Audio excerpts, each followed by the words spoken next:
আজকে আমি একটা ওয়াটার কালার পেন্টিং করব আর এই ওয়াটার কালার প্যাডটা আমাকে পাঠিয়েছে ইউনিক আর্ট সাপ্লাইজ পেজ থেকে। এই ব্রাশ সেটটাও তারা আমাকে পাঠিয়েছে। তো আমার ব্রাশটা অনেক ভালো লেগেছে, কারণ ব্রাশটা আসলেই অনেক ভালো ছিল। চলুন তাহলে পেন্টিংটা শুরু করা যাক। আমি রেফারেন্স পিকচারটা নিয়েছি পিন্টারেস্ট থেকে। বিগিনারদের জন্য একদম ইজি করে পেন্টিংটা করার ট্রাই করেছি। যারা বিগিনার কম্বো সেট নিতে চান তাদের পেজে অবশ্যই যোগাযোগ করবেন। তাদের পেজে অনেক ধরনের বিগিনার কম্বো সেট আছে।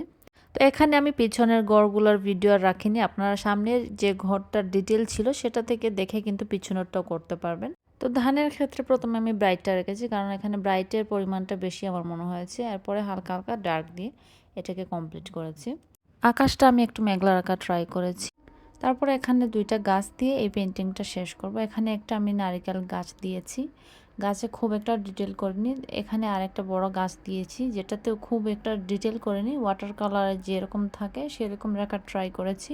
একটু ওয়াটারটা বেশি রেখেছি যাতে ওয়াটার কালার একটা ট্রেডিশনাল লুক আসে। তো এই ছিল আমার কমপ্লিট পেন্টিংটা। খুব শীঘ্রই নতুন ভিডিও নিয়ে চলে আসবো। আজ এই পর্যন্ত, সবাই ভালো থাকবেন। আল্লাহ হাফিজ।